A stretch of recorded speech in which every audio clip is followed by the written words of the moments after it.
একটু আগে যে ভাইয়ের সাথে কথা বলছিলেন, যে তিনি বলছিল যে আমরা যা কিছু দেখি সব কিছু আহ, কারো না কারো সৃষ্টি। তো আপনি বলছিলেন না, বেশিরভাগ জিনিসই কারো না কারো সৃষ্টি না। তো যাগুলো দেখি তাহলে এগুলো কিভাবে আসলো, বেশিরভাগ কোথেকে জিনিসই আসলো? কারো না কারো সৃষ্টি, এরকমের কোনো প্রমাণ আমাদের কাছে নাই। আমরা আমাদের অভিজ্ঞতার ভিতরে এরকম কিছু নাই যে আমরা দেখছি যে সূর্যকে কেউ না কেউ বানাইছে, নদীরে কেউ না কেউ বানাইছে। এই কথাগুলা যে বলেছিলাম সেগুলা কি শুনেছিলেন? হ্যাঁ, শুনেছি, কিন্তু এগুলো আমাদের কি অভিজ্ঞতার এমনি ভিতরে তো এমনি এগুলো নাই। দেখছি? আমাদের অভিজ্ঞতার ভিতরে তো এগুলো নাই, তাই না? যে আমরা দেখছি যে এক বেড়ায় বয়ে বয়ে সূর্য বানাইতেছে, চাঁদ বানাইতেছে, নদী বানাইতেছে, এরকম তো আমরা দেখিনি কখনো। অভিজ্ঞতা এত নাই আমাদের, তাই না? কিন্তু আমরা দেখিনি। আরে কিন্তু ওইটা তো ওইটা পরে আগে এটা নিয়ে এটা আগে একটু আমার মানে শিওর করেন যে আপনারা তো দেখি নাই তো নাকি আবার এটার সাথে একটা ল্যাঞ্জা লাগায় প্রশ্ন করেন না। আপনি আগে এটা একটু আমাকে বলেন যে এটা তো আমরা দেখি নাই কখনো, তাই না? হ্যাঁ, আমরা দেখিনি। দেখি নাই তাহলে। এখন আমরা যখন যুক্তি দিয়ে যখন আলোচনা করি তখন আমাদের যে যুক্তির যে প্রস্তাবনা, প্রেমিস বা আশ্রয় বাক্য, প্রস্তাবনা যে জিনিসগুলা থাকে, এই জিনিসগুলোর উপর ভিত্তি করে আমরা একটা কনক্লুশন বা সিদ্ধান্তে পৌঁছাই, তাই না ভাই? আপনি কি যুক্তিবিদ্যার যে মানে যুক্তিবিদ্যা সম্পর্কে কি আপনি হালকা পাতলা হইলেও কিছু জানেন? হালকা পাতলা কিছু ধারণা আছে, কিন্তু আচ্ছা, ওরকম গভীর ভাবে নেই। যুক্তিবিদ্যার যে মানে স্ট্রাকচার, সেই স্ট্রাকচারটা হচ্ছে প্রথমে আপনাকে কয়েকটা প্রেমিস দিতে হয়। প্রেমিস দেওয়ার পরে আপনি সেই প্রেমিস থেকে একটা কনক্লুশনে পৌঁছান। যেমন আমি যদি একটা উদাহরণ দেই, উদাহরণ দিয়ে যদি আপনাকে বোঝাই, আহ দেখেন আমার এখানে আপনি একটু ভালো করে বোঝার চেষ্টা করবেন, ঠিক আছে? মানে আগেই একটা মানে সিদ্ধান্ত মাথার ভিতরে রেখা দিয়া বসে থাকেন না, তাইলে আপনি জিনিসগুলো বুঝতে পারবেন না। আমি আপনাকে স্ক্রিন শেয়ার দিয়ে আপনাকে আমি দেখাই যে যুক্তি আসলে কিভাবে তৈরি করতে হয়, যুক্তি তৈরি করার যে পদ্ধতি, যুক্তি তৈরি করার যে কাঠামো, সেই জিনিসটা আপনাকে আমি দেখাচ্ছি। যেমন ধরেন প্রস্তাবনা এক। প্রস্তাবনা এক হচ্ছে সকল মানুষ মরণশীল। এটা হচ্ছে একটা প্রস্তাবনা, দেখতে পাচ্ছেন আপনি স্ক্রিনে? হ্যাঁ, হ্যাঁ। এবং প্রস্তাবনা দুই হচ্ছে গিয়ে, বা এটাকে আপনি বলতে পারেন যে প্রেমিস বলতে পারেন। প্রেমিস ওয়ান হচ্ছে সকল মানুষ মরণশীল। প্রেমিস টু হচ্ছে কলিমুদ্দিন একজন মানুষ। এই যে দুইটা আমি প্রস্তাবনা দিলাম, এই দুইটা প্রস্তাবনা থেকে একটা সিদ্ধান্তে আমি আসতে পারি যে কলিমুদ্দিন একজন মরণশীল জীব। এই কনক্লুশনে আসা যায়, এটা একটা সঠিক সিদ্ধান্ত হবে, তাই না ভাই? হ্যাঁ, এটা সঠিক সিদ্ধান্ত। আচ্ছা, এই একইভাবে যদি আমরা বলি যে সকল মানুষ মরণশীল, সক্রেটিস একজন মানুষ, সুতরাং সক্রেটিস একজন মরণশীল জীব, এটাও তো সঠিক হবে, তাই না? হ্যাঁ, এই যে এই জিনিসটা সঠিক হইতে হইলে যে প্রস্তাবনাগুলো আছে, সেই প্রস্তাবনাগুলোর প্রত্যেকটা প্রস্তাবনা সত্য হইতে হয়। প্রত্যেকটা প্রস্তাবনা সত্য হইলে তখন সিদ্ধান্তটা সত্য হয়।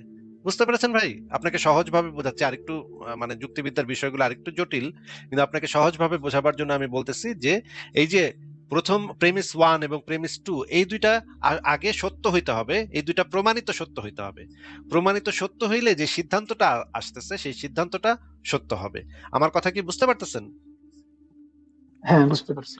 তাহলে আপনার প্রস্তাবনাটা যদি শুরুতে এরকম থাকে যে ভাই আশেপাশে যা কিছু দেখি সবকিছু কেউ না কেউ বানাইছে, এইটার উপর ভিত্তি করে যদি আপনি সিদ্ধান্তে যান, এই প্রেমিসের উপর ভিত্তি করে যদি আপনি সিদ্ধান্ত নেন একটা, যেখানে সেই প্রেমিসটাই সত্য না, প্রেমিসটাই সত্য না যে আশেপাশে যা কিছু দেখি সবকিছু কেউ না কেউ বানাইছে, এইটা যেহেতু সত্যই না, সেহেতু এখান থেকে তো কোনো সিদ্ধান্তে গেলে সেই সিদ্ধান্তটা একটা ভুল সিদ্ধান্ত হবে। আপনি কি আমার কথা বুঝতে পারতেছেন? সেখানে হয়তো দুইটা অপশন থাকবে, হয়তো সিদ্ধান্তে যেতে পারবো না, অথবা উম, সিদ্ধান্ত ভুল হবে। সিদ্ধান্তে যেতেও, হ্যাঁ ঠিকই বলেছেন, সিদ্ধান্ত যেতেও পারবো না। সিদ্ধান্ত যদি কেউ নেয় তাহলে সিদ্ধান্তটা ভুল হবে, ভুল সিদ্ধান্ত হবে, কারণ আমাদের প্রেমিসই ভুল। প্রেমিস ভুল থেকে তো আমরা ভুল সিদ্ধান্তেই যাবো, তাই না? এটাই স্বাভাবিক। এমন আবার হইতে পারে এরকম যে আমরা ভুল প্রেমিস থেকে সঠিক সিদ্ধান্ত নিয়ে ফেলাইছি, এটাও হইতে পারে, কিন্তু সেটা আসলে যৌক্তিক কাঠামোর ভিতরে প্রমাণিত না। এই জিনিসটা আমাদের মানে ক্লিয়ার করে দিতে হবে যে যৌক্তিক কাঠামোর ভিতরে এটা এটা আমরা যুক্তি দিয়ে প্রমাণ করতে পারিনি, এটা আমাদেরকে বলে দিতে হবে। যদিও এমন হইতে পারে মাঝে মাঝে সিদ্ধান্তটা আমরা সঠিকই নিছি, কিন্তু যুক্তির কাঠামোটা ঠিকভাবে আমরা ফলো করি নাই, এটাও হইতে পারে, এটাও হওয়া সম্ভব। তো আপনাকে আমি যেটা বলতেছিলাম যে আমরা তো প্রস্তাবনা প্রেমিস ওয়ান প্রমাণই করতে পারিনি এখন পর্যন্ত, যে আমরা আশেপাশে যা কিছু দেখি সমস্ত কিছু কেউ না কেউ বানাইছে। এইটা তো আমরা এখন পর্যন্ত প্রমাণ করতে পারি না। এখন আপনি আমাকে প্রশ্ন করতেছেন, তাইলে ভাই যে এই সূর্য, এই চাঁদ এগুলা কেমনে হইলো? এইটা কি আপনার কোশ্চেন নাকি বলেন? আচ্ছা, আমি আরেকটা উদাহরণ দিই। যেমন আপনি যেভাবে আমাকে বুঝাইলেন যে যেমন একটা মূলনীতি হচ্ছে যে আমি মান্তিক আর কি কিছুটা পড়ছিলাম আর কি, যুক্তিবিদ্যা। তো সেখানে একটা মান্তিকবিদদের মূলনীতি হচ্ছে যে প্রত্যেক পরিবর্তনশীল হচ্ছে ধ্বংসশীল। তো যেহেতু মানে মানুষ পরিবর্তনশীল, তাই মানুষও একদম না ভাই, ধ্বংস হবে, ভাই, এর মানে ভাই, ভাই, মৃত্যুবরণ এক করবে। সেকেন্ড, এক সেকেন্ড, এক সেকেন্ড, এক সেকেন্ড। প্রত্যেক পরিবর্তনশীল ধ্বংসশীল। আপনি কি আহ, আপনি কি এই সূত্রটা পড়েছেন? শক্তির অবিনশ্বরতা সূত্রটা কি পড়েছেন? না, না, না, এটা পড়িনি আহ, আমি আর কি। প্রত্যেক আহ, শক্তির পরিবর্তনশীল শক্তির বস্তু হোক শুরু বা এবং ব্যক্তি শেষ হোক। নাই। শক্তির সৃষ্টি বা বিনাশ নাই। শক্তি শুধুমাত্র এক রূপ থেকে আরেক রূপে পরিবর্তিত হতে পারে। এই সূত্রটা আপনি কখনো পড়েন নাই? না, এটা পড়া হয়নি। আচ্ছা, এটা তো ভাই মানে বিজ্ঞানের একদম মানে ফাউন্ডেশন সূত্র। এটাকে বলা হয় শক্তির অবিনশ্বতা সূত্র, শক্তির সংরক্ষণশীলতা বা এই টাইপের নামে আমাদেরকে পড়ানো হয়। তাহলে আপনি তো এই আপনি যেই যুক্তির কাঠামোটা তৈরি করতেছেন, যেই জিনিস পরিবর্তন হয় সেটা ধ্বংসশীল। এইটা তো এটা তো একটা হিসেবে নেওয়া যায় না। এটা তো একটা স্বতঃসিদ্ধ সূত্র হিসেবে নেওয়া যায় না আপনার বক্তব্যটাকে। কারণ আমরা জানি শক্তি হচ্ছে পরিবর্তনশীল, এটা এক রূপ থেকে আরেক রূপে পরিবর্তিত হতে পারে, কিন্তু শক্তির তো কোনো সৃষ্টি বা বিনাশ হয় না। আপনি কি জেমিনি বা চ্যাট জিপিটি এগুলো চালাতে পারেন ভাই? হ্যাঁ, পারি। তাহলে আপনি কি স্ক্রিন শেয়ার দিতে পারবেন? আমি আপনার চ্যাট জিপিটি থেকে আপনাকে কয়েকটা জিনিস বের করে দেখাইতাম, তাহলে আপনিও জিনিসটা বুঝতে আমার পারতেন যে মোবাইল দিয়ে বলতেছি তো এখানে হ্যাঁ। আমি মোবাইল ব্যবহার করতেছি, ও, মোবাইল দিয়ে বলতেছি এই কথা। তাহলে আপনি যদি পারেন তাহলে আপনি একটু কম্পিউটার দিয়ে ঢোকেন, তাহলে আমি আপনাকে এইখানে স্ক্রিন শেয়ার দিয়ে আমরা দুজন মিলে একসাথে চ্যাট জিপিটি কে কয়েকটা প্রশ্ন করতাম, প্রশ্ন করে আমরা জিনিসগুলা যৌক্তিক হচ্ছে কিনা সেই জিনিসগুলা যাচাই করে দেখতে পারতাম। আহ, কিন্তু এখন তো সেটা পারা যাচ্ছে না। তাহলে আপনাকে তাহলে আমি সেই প্রশ্নের উত্তর দিয়ে নিই যে আপনি জিজ্ঞেস করেছিলেন যে তাহলে ভাই এই জিনিস এটা সেটা কেমনে হয়েছে, এটা কেমনে এমনে হয়েছে। ভাই এমনে এমনে হয়েছে এটা তো নাস্তিকরা কখনো কেউ বলে নাই যে এমনে এমনে হয়েছে। এটা তো কোরআনে লেখা আছে যে এটা এমনে এমনে হয়েছে। কারণ কোরআনে লেখা আছে আল্লাহ পাক শুধু বলেন, মুখ দিয়ে শুধু বলেন হও, আর তাৎক্ষণিকভাবে সেটা এমনে এমনে হয়ে যায়, কোনো কারণ লাগে না। আল্লাহ পাক শুধুমাত্র কোরআনে এটা বলা আছে এবং তাফসিরে এই জিনিসটা আছে। আমি আপনাকে সেটাও বের করে দেখাবো। আল্লাহ পাক কোরআনে বলেছেন যে আল্লাহ পাক শুধুমাত্র বলেন হও, আর তৎক্ষণাৎ সাথে সাথে সেই জিনিসটা এমনে এমনে হয়ে যায়। এমনে এমনে হয়ে যাওয়ার দাবিটা তো নাস্তিকদের দাবি না ভাই। এমনে এমনে হয়ে যাওয়ার দাবিটা ইসলামের দাবি, কোরআনের দাবি, আল্লাহর দাবি।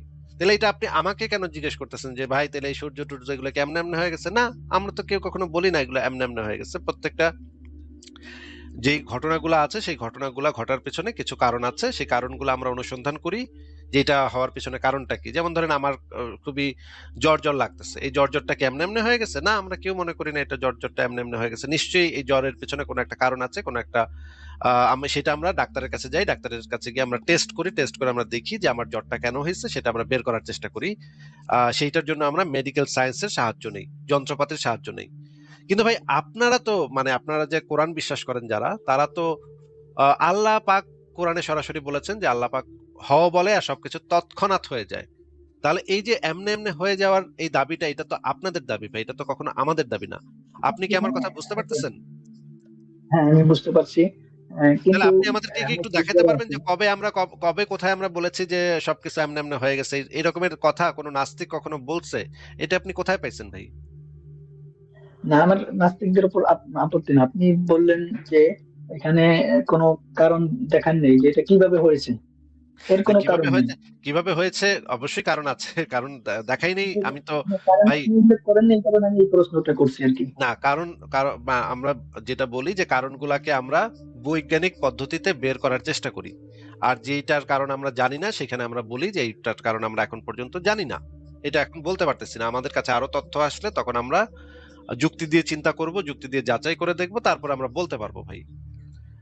যদি আমরা কোনো কিছু না জানি তাহলে আমাদের একমাত্র যৌক্তিক অবস্থান হয় এই বিষয়টা সম্পর্কে আমরা জানি না। এইখান থেকে আমরা এটা বলতে পারি না যে যেহেতু আমি জানি না সেহেতু এটা পং পং নামক দেবতায় করছে বা আল্লাহ ফাঁকে করছে বা সাল্লাহ ফাঁকে করছে, এই রকমের কোনো সিদ্ধান্তে যাওয়া যায় না এখান থেকে। যেই জিনিসটা সম্পর্কে আমরা জানি না সেই জিনিসটা সম্পর্কে আমাদের যৌক্তিক অবস্থান হয় যে এই বিষয়টা সম্পর্কে আমরা জানি না। মনে করেন তর্কের খাতিরে ধরে নেন যে সূর্যটা কেমনে হয়েছে আমরা জানি না। এখন আপনি যদি বলেন দেখছো তুমি জানো না তার মানে এটা আল্লাহ করছে, এটা হবে একটা কুযুক্তি। এটাকে বলা হয় এর মানে আর্গুমেন্ট। এর মানে আল্লাহ করছে এমনটা না, এমনটা আমি বলবো না। আল্লাহ করছে এমনটা কেন, একদিন আমার তখন আমার বলা হবে অবশ্যই এর পিছনে একটা শক্তি আছে, কিন্তু সেই শক্তি সম্পর্কে আমার জ্ঞান নেই, আমি জানি না। কিন্তু শক্তি, শক্তি কোন আছে শক্তি সেটা আমরা ছাড়া তো বলি না, কোনো বস্তু শক্তি যে আছে হইতে সেটা পারে না। আমরা বলি না। আমরা যেটা বলি যে এটার পেছনে কোনো কারণ আছে, কিন্তু কারণটা এই মুহূর্তে আমি বলতে পারতেছি না, কারণ আমার কাছে এনাফ তথ্য নাই। যখন তথ্য আসবে তখন আমি বলতে পারবো, যখন তথ্য আসলে আমার কাছে আমি জ্ঞান হবে, জ্ঞান হইলে তখন আমি বলতে পারবো। যতক্ষণ কোনো জ্ঞান আমার এই সম্পর্কে নাই ততক্ষণ পর্যন্ত আমার একমাত্র যৌক্তিক অবস্থান হবে যে এই সম্পর্কে আমি আপাতত কিছু বলতে পারতেছি না, জানি না। কিন্তু আপনারা যারা ধর্ম বিশ্বাস করেন তারা এই যে এই সমস্ত জায়গাতে, যে সমস্ত জায়গাতে মানুষ কিছু জানে না সেখানে আপনারা আল্লাহরে ঢুকাই দেন যে আল্লাহ করছে, তাই না? আপনাদের একটা তো জবাব থাকি যে আল্লাহ করছে। এইটা হচ্ছে গিয়ে প্রাচীন কাল থেকে এইভাবেই ধর্মটা ডেভেলপ করছে মানুষের ভিতরে। মানুষ যখন দেখতো বৃষ্টি কিভাবে পড়তেছে জানে না, বিদ্যুৎ কেমনে চমকাইতেছে জানে না, তারপরে মেঘের গর্জন হইতেছে জানে না, তখন কিন্তু এটার ভিতরে ফেরেস্তারা মানে মানে দেবতা বা ফেরেস্তারা ওইখানে চিল্লাচিল্লি করতেছে, হ্যাঁ, ওই যে মেঘের ভিতরে চিল্লাপাল্লা করতেছে। এই ব্যাখ্যাটা তারা তৈরি করতো, এই ব্যাখ্যাটা তারা দিত কারণ তাদের যে জ্ঞানের যে স্বল্পতা সেই স্বল্পতাটা তারা ঈশ্বরের নাম দিয়ে তারা ফিল আপ করতো। এইভাবে ধর্মগুলা ডেভেলপ করছে মানুষের ভিতরে। যাই হোক, আপনার কথা শুনে আপনার মনে হচ্ছে যে আপনি একজন মাদ্রাসার ছাত্র নাকি তাজুল ভাই? আমি মাদ্রাসায় পড়ছি ছোট থাকতে, কিন্তু এখন আর পড়ি না মাদ্রাসায়। আচ্ছা, আপনি আমাদেরকে একটু বলেন তো যে আপনি যেহেতু মান্তিক শাস্ত্র পড়ছেন বলতেছেন, তো খুবই ভালো, মানে আমার খুবই ভালো লাগতেছে এটা শুনে যে মান্তিক আপনি পড়ছেন। যদিও মাদ্রাসাতে মান্তিক কি কি শেখানো হয় সেই বিষয়ে আমি পরিষ্কারভাবে জানি না, যে অনেক ভুল কথাও শেখানো হয়। যুক্তি। যে দু একটা কিতাব পড়া হয়েছে আর কি, দু একটা বই আচ্ছা, পড়ছিলাম মাঝে।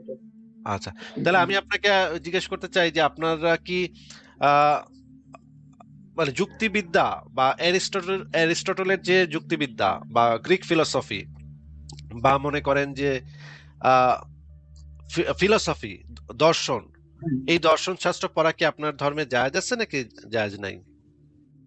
এটা জায়েজ আছে, এটা তো, এটা যে পড়াই তো, এই যে আমি যতটুকু পড়ছিলাম তার মধ্যে এই আর কি ফিলোসফি ফালসাফা পড়তো, আরবি শব্দ ফালসাফা। তো ফালসাফা যেমন মান্তিকের কিতাব ছিল কয়েকটা, তো ওইখানে এগুলো পড়ানো হতো। যেমন ওইখানে আচ্ছা, মূল উদ্দেশ্য থাকতো যে গ্রিক যে আহ, আপনার মান্তিক ছিল, যুক্তিবিদ্যা ছিল, তাদেরকে খণ্ডন করা হতো, যারা মুসলিম যারা মান্তিকবিদ ছিলেন তারা। ওয়েট ওয়েট ওয়েট ওয়েট তাদেরকে wait wait wait wait wait wait একটু এই জিনিসটা আমার একটু বোঝান তো। ফিলোসফির যে প্রাইমারি স্তম্ভ মানে হচ্ছে গিয়ে ফিলোসফি পড়ার, ফিলোসফি শব্দটার মানে হচ্ছে জ্ঞানের প্রতি ভালোবাসা, তাই না ভাই? আপনি তো এটা নিশ্চয়ই জানেন ফিলোসফি। আহ হ্যাঁ, হ্যাঁ, ফিলোসফি এটা একটা শব্দটার মানে হচ্ছে গ্রিক শব্দ জ্ঞানের ছিল প্রতি। ওইখান থেকে। হ্যাঁ, ঠিকই বলেছেন, ফিলোসফি শব্দটার মানে হচ্ছে জ্ঞানের প্রতি ভালোবাসা। এবং এই জিনিসটার ফাউন্ডেশন হচ্ছে যে আপনি আগে থেকে কোনো কিছু পূর্ব ধারণা কোনো কিছু না করে আপনি যে জ্ঞানের সাগরে যাচ্ছেন সেই জ্ঞান আপনাকে যেদিকে নিয়ে যায় সেদিকে আপনি যাবেন। যুক্তি আপনাকে যেদিকে নিয়ে যায় সেদিকে আপনি যাবেন। প্রমাণ আপনাকে যেদিকে নিয়ে যায় সেদিকে আপনি যাবেন। আপনি যদি আগে থেকে সিদ্ধান্ত নিয়ে রাখেন যে আমি এটা পড়বো অমুকরে ভুল প্রমাণকরণের উদ্দেশ্যে, তাহলে তো আপনি ফিলোসফির যে মৌলিক নীতি সেই মৌলিক নীতিরই খেলাপ করে ফেলতেছেন। তাহলে তো আর ফিলোসফি শেখাই তো আপনার হইতেছে না।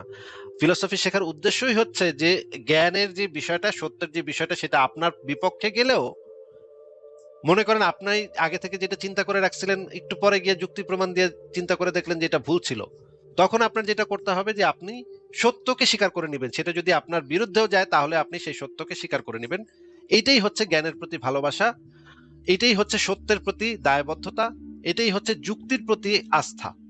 কিন্তু আপনি যদি যান এই কারণে যে আমি গ্রিক দার্শনিকদের ভুল প্রমাণ করতে যাব, আমি আমার কথারে আমি নড়চড় করব না, কিন্তু ওদেরকে আমি ভুল প্রমাণ করতে যাব, এইটা তো আপনি ফান্ডামেন্টাল সূত্রই তো লঙ্ঘন করতেছেন। ফিলোসফি শেখার যে ফান্ডামেন্টাল সূত্র সেটাই তো আপনি লঙ্ঘন করে ফেলতেছেন ভাই। এটা তো তাহলে ফিলোসফি হলো না। সেটা তো অবশ্যই সঠিক বলছেন। কিন্তু যেমন একটা, যে আমি প্রথম যে কিতাবটা পড়ছিলাম, তো ওই কিতাবে একটা উদাহরণ ছিল যে যারা হুকামা বলা হয় পরিভাষায়, যারা গ্রিক সভ্যতার যারা দার্শনিক ছিলেন তাদেরকে আরবি ভাষায় হুকামা সেখানে উল্লেখ ছিল। তাদের হুকামা বলতে তাদেরকে বোঝানো হইতো। তো আর যখন কোন মুসলিম দার্শনিকের কথা উল্লেখ করতো তো তাদের নাম সহ উল্লেখ করতেন, যেমন ইবনে সিনা, ইমাম রাজি ইত্যাদি। তো সেখানে একটা উদাহরণ ছিল যেটা আমি আপনাকে বলছিলাম যে প্রত্যেক পরিবর্তনশীল ধ্বংসশীল। তো যেহেতু আমরা দেখতেছি পৃথিবীটা পরিবর্তনশীল, তাই পৃথিবী একদিন ধ্বংস হয়ে যাবে। কিন্তু এই যারা গ্রিক দার্শনিক ছিলেন তাদের ছিল যে পৃথিবী এটা প্রাকৃতিক একটা যেভাবে আছে এইভাবেই থাকবে, এটা ধ্বংস হবে না। তো এই তাদের যুক্তিটা যারা মুসলিম দার্শনিক ছিলেন তো তারা এইভাবে খণ্ডন করছেন যে প্রত্যেক পরিবর্তনশীলই ধ্বংসশীল। যারা যেমন দেখতেছি মানুষ পরিবর্তনশীল, তাই মানুষও ধ্বংস হবে মৃত্যুর মাধ্যমে। তো যা কিছু দেখি যে একটা বাড়ি হলেও আস্তে আস্তে সেটা পরিবর্তন হতে থাকে, তো এক সময় সেটা ধ্বংস হয়ে যায়, সেটা তার অস্তিত্ব থাকে না। তো তাই পৃথিবীটাও আমরা যেহেতু দেখতেছি যে পরিবর্তন হচ্ছে, তাই পৃথিবীটাও একদিন ধ্বংস হবে। তো এমন একটা উদাহরণ দিছিল সেই কিতাবে, কিতাবটির নাম আমার খেয়াল আসতেছে না। তো আচ্ছা, তো এভাবে আর কি। তো আপনি কি তাহলে গ্রিক ফিলোসফারদের বইও তো তাহলে নিশ্চয়ই আপনি পড়ে দেখছেন যে দেখি তো ওরা কি কইতেছে, কারণ আপনি তো তাদের সমালোচনাটা পড়ছেন। সমালোচনাটা পড়তে হইলে তো আগে তো সেই বইটাও অরিজিনাল সোর্স থেকে পড়ে নেওয়া দরকার। যদি আপনি সেটা না করেন তাহলে তো একপাক্ষিক কথা শোনা হয়ে গেল। মনে করেন আমি মনে করেন আক্কাসকে অনেক অপছন্দ করি, আক্কাসের নামে অনেক খারাপ খারাপ কথা আমি কইলাম যে আক্কাসে এইটা কইছে, আক্কাসে সেটা কইছে।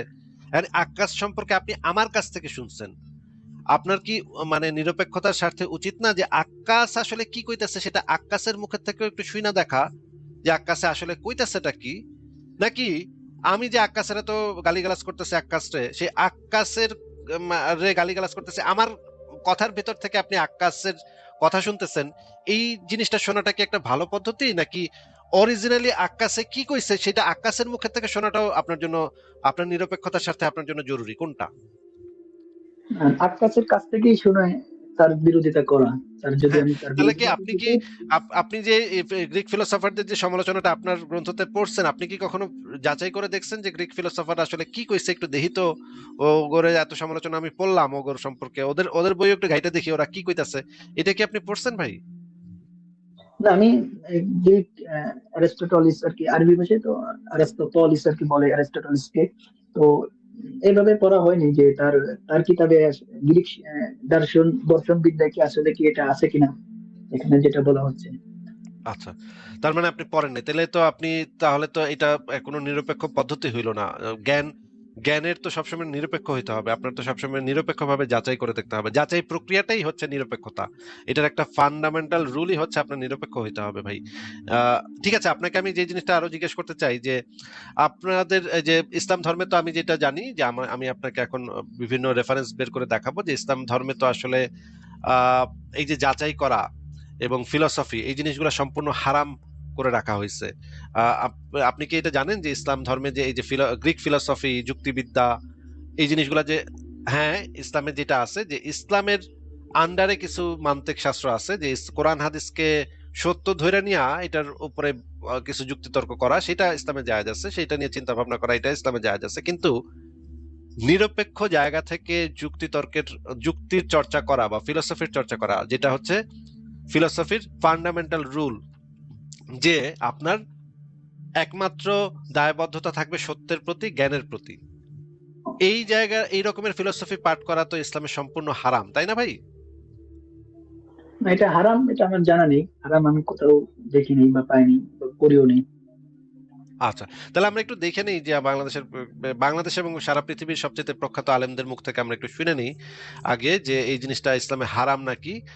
আমি একদম সালাফি আলেমদেরকে, যারা হচ্ছে সালাফদের অনুসরণ করেন, তাদের ভিডিওই দেখাচ্ছি আপনাকে, আপনি একটু দেখেন না, আমি যে কোনো বিষয়। ব্যক্তিগত করবো না, আপনি যদি কোনো কিতাবে থাকে তাহলে সেটা দেখাইতে পারেন যে কিতাবও আমার দেখাবো, কিতাবে কিতাব গ্রহণযোগ্য কিতাবও কিতাব। আছে, হ্যাঁ। কিতাবও আছে, আমি কিতাবও বের করব কিতাবে, মানে আমি, আমার কাছে আল ফিকহুল আকবর গ্রন্থটা আছে, সেই গ্রন্থ থেকে আমি দেখাবো এই জিনিসটা। আপনি আগে এটা একটু শোনেন, এই ভিডিওগুলো আমরা একটু দেখি, হ্যাঁ, ভিডিও হুম। দেখতে তো সহজ, সেগুলো আগে একটু দেখি, দেখেন। Adul Islam says, is it permissible to learn logic and philosophy, to debate with the atheists, non-practicing Muslims, secularists, modernists, etc., to prove various aspects of Islam and to refute their false accusations against Islam? The answer, generally speaking, no. this is totally prohibited. Not because Islam cannot answer these atheists or philosophy and logic ideas, but rather because this is one of the biggest gates of shaitan to corrupt your heart and your soul. As long as you believe that the Quran and the Sunnah are the ultimate truth, there's no need for you to study something that casts doubts on each and every aspect of your life. This is the satanic way of trying to divert you from Islam, and therefore this is totally prohibited. We know through history great scholars like Abu Hamid al-Ghazali, who went into studying philosophy and logic in order to respond to these philosophers and to the atheists and to the Greeks, theologists, etc. However, though he was a great scholar, he lost his compass and he suffered drastically and made real bad mistakes in regards of Aqidah, trying to communicate with them only to be salvaged like 30 or 40 years, well, decades later on, and to raise a white flag saying that I have done something that I should not have done. আচ্ছা, আপনি কি ইংরেজি বুঝতে পেরেছেন তাজুল ভাই? আমি ইংরেজি অত ভালো বুঝি না, কিন্তু বেশিরভাগ আর কি বুঝতে পারি। আচ্ছা, তাহলে আমরা একটা বাংলা বক্তব্য শুনি, বাংলা বক্তব্যটা শুনি, ডক্টর আবু বকর জাকারিয়ার বক্তব্য শুনি, শোনেন। যুক্তিবিদ্যা আপনি কেন পড়বেন এটা আগে নির্ধারণ করেন। যুক্তিবিদ্যা যদি কোনো আপনি পড়েন যে আরেকটা বিদ্যা হিসেবে পড়তেছি, তাহলে পড়তে পারেন, কিন্তু যুক্তিবিদ্যার জন্য আপনার যুক্তিবিদ্যা দিয়ে আপনি ইসলামের কোনো উপকার করতে পারবেন না, এটা আপনাকে মনে রাখতেই হবে। ইমাম শাফি রহমতুল্লাহ, ইমাম আবু ইউসুফ রহমতুল্লাহ বলতেছেন যে কেউ যদি কোনো ওসিয়ত করে যে আমার এই সম্পদ আলেমদের জন্য, তো যুক্তিবিদ্যা যারা শিখছে তারা পাবে না এর থেকে। এটা কারা পাবে? কোরআন সুন্নাহ এবং কোরআন সুন্নাহ এবং ফিকহ যারা শিখে তারা শুধু পাবে, যুক্তিবিদ্যা শিখে সে পাবে না। এবং অনুভবী ইমাম আবু ইউসুফ থেকে এটাও বর্ণিত আছে, বা শাফি থেকে বিভিন্ন বর্ণায় আসছে এটা, যে ওনাদের নির্দেশ ছিল এটা, যারা এরকম যুক্তিবিদ্যা শিখে তাদের গাধার ভিতরে চড়াইয়া তাদেরকে সারা শহরে চুনকাল মিথ্যা শহরে ঘুরে দেখা বলবে যে এটা হচ্ছে ওই ব্যক্তি যে ব্যক্তি আল্লাহর দিন ছেড়ে বিভিন্ন জিনিসে নড়াচড়া করে। এই জন্য আপনি যুক্তিবিদ্যা শিখার যুক্তিবিদ্যা শিখার মূলত কোনো মৌলিক কোনো কারণ নাই। আর যদি এমন বলেন যে আমি যুক্তিবিদ্যা শিখবো, যুক্তিবিদ্যা খণ্ডন করতে, যেমন ইবনে তাইমিয়া করছে, সেটা এরকম যোগ্য ব্যক্তি বলে আপনি বিবেচিত হন, তাহলে আপনি শিখবেন। ব্যক্তিগত আমি মনে করি না যুক্তিবিদ্যা কোনো বড় ধরনের কোনো কাজ দেয়। শেখ হোসেন ইবনে তাইমিয়া রাহমাতুল্লাহ আলাইহি বলেছেন যে যুক্তিবিদ্যা হচ্ছে এরকম, লাহমু জামালিন গাতিন আলা জাবালিন ওয়াইরিন ফালা সাহলা ফায়ুরতাকা ওয়ালা সামিনা ফায়ুনতাকা। একটা পচা উটের গোশত রাখা হয়েছে পাহাড়ের উপরে, এমন পাহাড় যে পাহাড়ে উঠে যায় না। তো বলছে পচা গোশত রাখা হয়েছে খুব দুর্গম পাহাড়ের উপরে, এখন সেখানে যাওয়া যায় না, সেটা খাওয়া যায় না, আবার গেলেও সেটা পচা গোশত খাইয়া পেট খারাপ করা যায়, থাকে না। এটা হচ্ছে যুক্তিবিদ্যা। মনে রাখবেন, এই যুক্তিবিদ্যা এই সিস্টেমটি শরীয়ত অনুমোদিত না, এগুলো এক বেহুদা বিদ্যা, একবারে বেহুদা বিদ্যা। দ্বিতীয়, তিনি আবার উদাহরণ দিয়েছেন একটা জিনিস, সেটা হচ্ছে লা ইয়াহতাজু ইলাইহি যাকি ওয়া লা ইস্তাফিদু মিনাল বালিগ। যুক্তিবিদ্যা হচ্ছে এমন বিদ্যা যেটা বুদ্ধিমানের কোনো দরকার লাগে না, বুদ্ধিমান না পড়ে দুনিয়া পারে, এগুলি বলতে পারে। অর্থাৎ যুক্তিবিদ্যা হচ্ছে বেহুদা বিদ্যা। আমি এই জন্য বলি না কাউকে শিখার জন্য, একেবারে বেহুদা, জীবনেও কাজে লাগবে না আপনার, এমন ইমানিয়ত কাজে লাগবে না, আকীদাত কাজে। এই বিদ্যা একেবারে না হলে কোনো অপকার হবে না। কারণ আপনি জানেন সাহাবায়ে কেরাম জান্নাতি হয়ে গেছে, বিদ্যা লাগে নাই। তাবেঈনরা জান্নাতি হয়ে গেছে, বিদ্যা লাগে নাই। তাবেঈনরা জান্নাতি হয়ে গেছে, বিদ্যা লাগে নাই। আবু হানিফা রাহমাতুল্লাহ আলাইহি এই বিদ্যা থেকে মুখ ফিরিয়ে নিয়েছেন, বলছে যে এই বিদ্যা আমার কোনো কাজে লাগবে না। তারপরে ইমাম মালিক জীবনেও পড়েন না, এই বিদ্যার নাম গন্ধ তিনি জানতেন না। ইমাম শাফিঈ এই বিদ্যা পড়েন নাই কোনোদিন। ইমাম আহমদ ইবনে হাম্বল তো বিদ্যার নাম গন্ধ নাই, দেখছেন না। মালিক, আবু হানিফা, মালিক, শাফিঈ, আহমদ কেউ পড়লে না। সাথে সাথে দেখেন ইমাম বুখারী, মুসলিম, আবু দাউদ, তিরমিজি, নাসাই, ইবনে মাজাহ, ইমাম তাবারানী, অনুরূপভাবে ইমাম আরো যত ইমাম আছে, এরা কি কোনোদিন যুক্তিবিদ্যা পড়ছে? কিন্তু ওদের কি কোনো ক্ষতি হয়েছে? দিন মানতে অসুবিধা হয়েছে? যুক্তিবিদ্যা দিয়ে ওদের কোনো উপকার হয়েছে? হয় নাই। এই জন্য যুগ যুগ ধরে আমরা বলতো মান তাআল্লামাল ইলমা বিল কালাম ফাকাদ তাযান্দাকা, যে ইলমে কালাম দিয়ে, যুক্তিবিদ্যা দিয়ে যে ব্যক্তি ইলম শিখেছে জিন্দিক হয়ে যায়, সিন্দিক হয়ে যায়, অর্থাৎ একসময় পথভ্রষ্ট, একসময় সে আল্লাহ সম্পর্কে সন্দেহ করতে থাকবে। আবার তারাও বলেছেন যে ওমান তাআল্লামা কিমিয়া ফাকাদ ফালসাফা, যে ব্যক্তি কেমিক্যাল, তখনকার দিনে কেমিক্যাল এক ধরনের হাস্যকর জিনিস, এটা তো ওটা মিলিয়ে একটা বানাইতো, তেমন এটা দিয়ে করতে, এটা দিয়ে কেউ তাকে পয়সাও বানাইতো। এই পয়সা কাজে লাগে না, রাস্তাঘাটে চলে না, এগুলো হচ্ছে শুধু গরমে দেখ। আমরা এই জিনিসগুলো বুঝতে পারলাম যে এই যে যুক্তিবিদ্যা, এগুলা হচ্ছে ইসলামে সম্পূর্ণভাবে হারাম। আমরা হারাম তো উনি বলেনি, উনি তো বলছেন যে কাজে দিবেন না, কিন্তু অথচ এই যে ইমাম রাজি রহমতুল্লাহ আলাইহি, তবে ইবনে সিনা রহমতুল্লাহ আলাইহি, যারা মুসলিম বিজ্ঞ ব্যক্তি ছিলেন, তারা তো এটা চর্চা করছে। তাদের জন্য বিশেষ ক্ষেত্রে হারামটা হালাল হয়ে যায়। যেমন ধরেন শূকরের মাংস খাওয়া আপনার জন্য হারাম, কিন্তু আপনি যদি মৃত্যু পথযাত্রী হন, সেই সময় শূকরের মাংসটা আপনার জন্য হালাল হয়ে যাবে।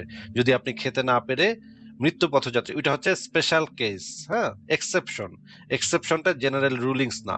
ওই যে ইমাম তাইমিয়ার ক্ষেত্রে সেটা হচ্ছে এক্সেপশন, কিন্তু আপনার ক্ষেত্রে সম্পূর্ণভাবে হারাম। এই জিনিসটা আমরা একটু দেখি যে এই বিষয়ে কি বলা আছে। আহ, এই বিষয়ে যে জিনিসটা বলা আছে যে দেখেন, শারহুল আকিদাহ আত-তাহাবিয়া অত্যন্ত বিখ্যাত একটা গ্রন্থ। এই গ্রন্থটা হচ্ছে গিয়ে ইসলামের যে আকিদা, ইসলামের আকিদার উপর একটা গ্রন্থ। এখানে দেখেন ইমাম গাজ্জালী রহিমাহুল্লাহ তার অন্যতম মূল্যবান কিতাব এই গ্রন্থে বলেন, প্রশ্ন হলো মান্তিক ও তর্কশাস্ত্র কি জ্যোতিষশাস্ত্রের মতো নিন্দনীয় নাকি এটা মুবাহ? ইমাম গাজ্জালী রহিমাহুল্লাহ আরো বলেন, ইলমে মান্তিক ও তর্কশাস্ত্র সম্পর্কে জ্ঞান অর্জন করা সম্পূর্ণ নিষেধ। এটাই ইমাম শাফি, ইমাম আহমদ ইবনে হাম্বল, সুফিয়ান সাউরি এবং সালাফদের মুহাদ্দিসদের মত। তাদের মতামতকে ইমাম গাজ্জালী স্বীয় কিতাবে উল্লেখ করেছেন। তিনি বলেছেন, সালাফদের সকল মুহাদ্দিসের ঐক্যমতে এটি হারাম। দেখা যাচ্ছে ভাই কথাটা? দেখা যাচ্ছে। এই গ্রন্থটা হচ্ছে ইসলামের আকিদা গ্রন্থের ভিতরে সবচেয়ে গুরুত্বপূর্ণ আকিদা গ্রন্থগুলোর ভিতরে একটা।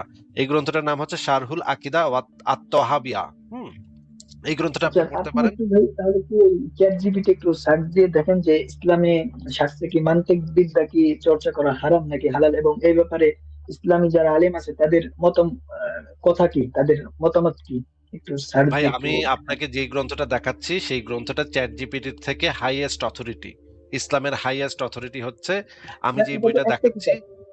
হ্যাঁ, এটা তো একটা একটু কিতাব। নাজুল ভাই, কিন্তু আমি এর তো বাইরে একটা আরো কিতাব দেখাচ্ছি না, আমি তো একটার পর একটা দেখাবো তো ভাই। আপনি যদি একটা কিতাব দেখেই বলেন ভাই আপনি তো একটা কিতাব দেখালেন, একটা কিতাব, ভাই আমি তো একটার পর একটা দেখাবো তো ভাই। একটু ধৈর্য ধরেন না রে ভাই, একটু ধৈর্য ধরেন, একটু ঠান্ডা হন, ঠান্ডা হয়ে বসেন। আমি তো একটার পর একটা দেখাইতেই থাকবো এখন, এবং আগামী 2 ঘন্টা পর্যন্ত আমি দেখাইতেই থাকবো। আপনি কি ভাবছেন আমার কাছে খালি একটা কিতাব আছে?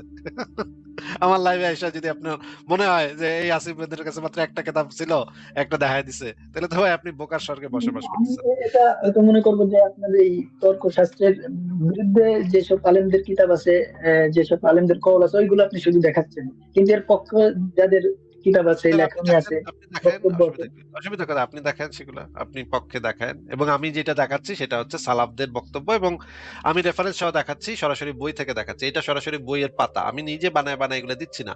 যাই হোক, আমি পরের জিনিসটা বলি। ইলমে কালাম ও তর্কশাস্ত্র যদি দিনের অন্তর্ভুক্ত হতো তাহলে রাসূলুল্লাহ সাল্লাল্লাহু আলাইহি সাল্লাম এ ব্যাপারে সর্বাগ্রে আদেশ দিতেন এবং কালাম শাস্ত্রবিদদের প্রশংসা করতেন, কিন্তু এই রকমের কোনো প্রমাণ আমরা পাই না। 2 নম্বর বই আমি দেখাচ্ছি। এই বইটার নাম হচ্ছে আল ফিকুল আকবর। এই বইটা হচ্ছে ইমাম আবু হানিফার আকিদা কি ছিল সেটার উপরে বই, এবং এই বইটা বাংলায় সম্পাদনা করেছেন ডক্টর আব্দুল্লাহ জাহাঙ্গীর। বাংলাদেশের সবচেয়ে বড় আলেমদের মধ্যে উনি একজন। এই বইতে কি লেখা আছে আপনি আমাদেরকে একটু পড়ে শোনান তো ভাই, কি লেখা আছে আপনার মুখে থেকে শুনি। ইলমুল আকিদা বনাম ইলমুল কালাম। আকিদা শাস্ত্রের আরেকটি প্রসিদ্ধ নাম ইলমুল কালাম। ইলমুল কালাম বলতে মূলত ধর্ম বিশ্বাসের বিষয়ে দর্শন ও যুক্তিবিদ্যা ভিত্তিক আলোচনা বোঝানো হয়।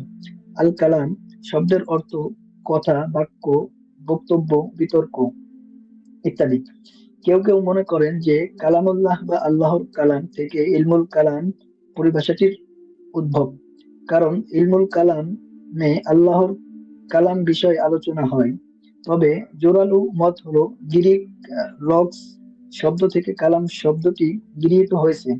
লগস শব্দটি অর্থ বাক্য, যুক্তিবৃত্তি, বিচার বুদ্ধি, পরিকল্পনা ইত্যাদি। লগস শব্দ থেকে লজিক শব্দটির উৎপত্তি, যার অর্থ তর্ক শাস্ত্র বা যুক্তিবিদ্যা। সম্ভবত মূল অর্থের দিকে লক্ষ্য রেখে হিজরি 2য় শতকের আরব পণ্ডিতগণ লজিক শব্দের আরবি প্রতিশব্দ হিসেবে ইলমুল কালাম কথাশাস্ত্র পরিভাষা ব্যবহার করেন। পরবর্তীকালে এ অর্থে ইলমুল মান্তিক শব্দটি ব্যবহৃত হয়েছে, যার আবিধানিক অর্থ কথা শাস্ত্র। সর্বাবস্থায় ইলমুল কালাম বলতে দর্শন বা যুক্তিবিদ্যা ভিত্তিক ধর্মতাত্ত্বিক আলোচনা বা গবেষণা বোঝানো হয়। প্রাচীন যুগ থেকে দার্শনিকগণ মানবীয় যুক্তি, বুদ্ধি, জ্ঞান বা দর্শনের মাধ্যমে মানবীয় ইন্দ্রিয়ের অজ্ঞাত বিষয় সমূহ নিয়ে গবেষণা করেছেন। স্রষ্টা, সৃষ্টি, সৃষ্টির প্রকৃতি, স্রষ্টার প্রকৃতি, কর্ম, বিশেষণ ইত্যাদি বিষয়ে যুক্তি তর্ক দিয়ে তারা অনেক কথা বলেছেন। এ সকল বুদ্ধিবৃত্তিক যুক্তি তর্ক মানুষকে অত্যন্ত আকর্ষিত করলেও তা কোনো সত্যে পৌঁছাতে পারে না, কারণ মানুষ যুক্তি বা জ্ঞান দিয়ে স্রষ্টার অস্তিত্ব অনুভব করতে বা নিশ্চিত করতে পারে, কিন্তু স্রষ্টার প্রকৃতি, কর্ম, বিশেষণ, স্রষ্টার সাথে সৃষ্টির সম্পর্ক ইত্যাদি বিষয়ে চূড়ান্ত সত্য পৌঁছাতে পারে না। এজন্য কখনো দার্শনিকগণ এ সকল বিষয়ে একমত হতে পারেনি। তাদের গবেষণা ও বিতর্ক অন্ধের হাতে দেখানোর মতোই হয়েছে। দ্বিতীয় হিজরি শতক থেকে মুসলিম উম্মাহর মধ্যে গ্রিক, ভারতীয় ও পারসিক দর্শন প্রচার লাভ হয়। মূলধারার তাবিগণ ও তাদের অনুসারীগণ বিশ্বাস বা গায়বী বিষয়ে দার্শনিক বিতর্ক কঠিনভাবে অপছন্দ করতেন, কারণ তারা বিশ্বাস করতেন যে গায়বী বিষয়ে ওহীর উপর নির্ভর করা এবং ওহীর নির্দেশনাকে মেনে নেওয়াই মুমিনের মুক্তির পথ। ইমাম আবু হানিফা রাহমাতুল্লাহ আলাইহি তার সহচরগণ ইলমুল কালাম শিক্ষা করতে ঘোর আপত্তি করেছেন। ইলমুল কালামের প্রসার ঘটে মূলত দ্বিতীয় হিজরি শতকের প্রথম অংশে, বিশেষত 132 হিজরি সালে আব্বাসী খিলাফতের প্রতিষ্ঠার পর। ইমাম আবু হানিফার শিক্ষা জীবনের তার জীবনের প্রথম 30 বছরে দর্শন ভিত্তিক ইলমুল কালাম সমাজে তেমন পরিচয় লাভ করেনি, তবে দর্শন ভিত্তিক বিভ্রান্ত মতবাদ গুলো তখন কুফা, বসরা ইত্যাদি এলাকায় প্রচার হতে শুরু করেছে। গ্রিক পারসিক দর্শন নির্ভর কাদারিয়া, জাবারিয়া, জাহমিয়া ইত্যাদি মতবাদ দ্বিতীয় হিজরি শতকের শুরু থেকে জন্ম লাভ করে। এই সকল মতবাদ খণ্ডন করতে মূলধারার কোনো আলেম, দর্শন ও যুক্তিবিদরা নির্ভরযুক্ত তর্কের আশ্রয় নিতে থাকেন। কোন জীবনীকার উল্লেখ করেছেন যে ইমাম আবু হানিফা রাহমাতুল্লাহ আলাইহি প্রথম জীবনে এরূপ দর্শন ও যুক্তিবিদ্যা নির্ভর বিতর্ক বা ইলমুল কালামের চর্চা করেন। পরবর্তীতে তিনি তা বর্জন করেন এবং তা বর্জন করতে নির্দেশ প্রদান করেন। ইলমুল কালামের প্রাথমিক অবস্থাতে তিনি এ ক্ষতি ও ভয়াবহতা অনুধাবন করতে সক্ষম হন। এ প্রসঙ্গে তিনি বলেন, আচ্ছা আরবিটা একটু দেখেন। আপনি বাংলাটা পড়েন, এখানে তো আরবি কেউ বুঝবে না ভাই, বাংলাটাই পড়েন, নিচে বাংলা অনুবাদ দেওয়া আছে। দেখার পরে আর কি বাংলাটা পড়বো আর কি। আরবিটা একটু দেখেন। আচ্ছা দেখাচ্ছি, তাহলে পড়েন। ঠিক আছে, পড়েন।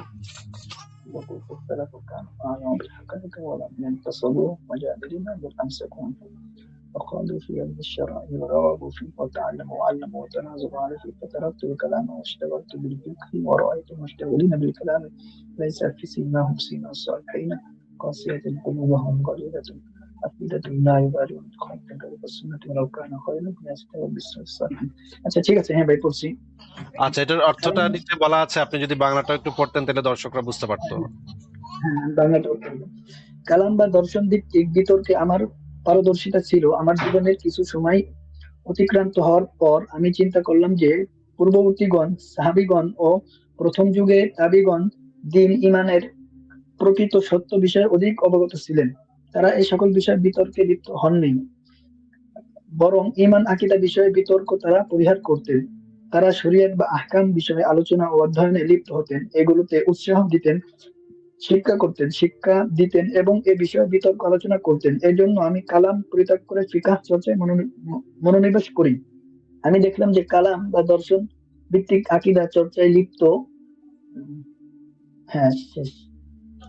এরপরের অংশটা দিচ্ছি আমি, দাঁড়ান একটু। পড়েন ভাই।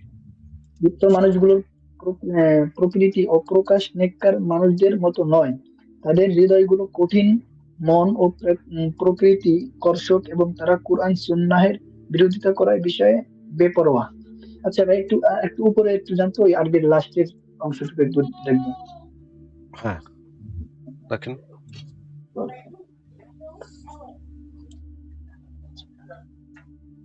দেখা হয়েছে? হ্যাঁ হ্যাঁ দেখেছি ভাই।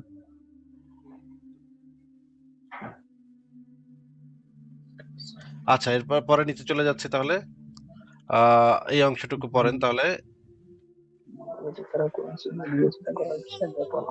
ঠিক আছে। আচ্ছা, আমি আর একটু দ্রুত একটু চলে যাই, অনেক লম্বা হয়ে যাচ্ছে, আমি একটু দ্রুত নিচে চলে যাই। এই জায়গাটা একটু পড়েন, ভাই।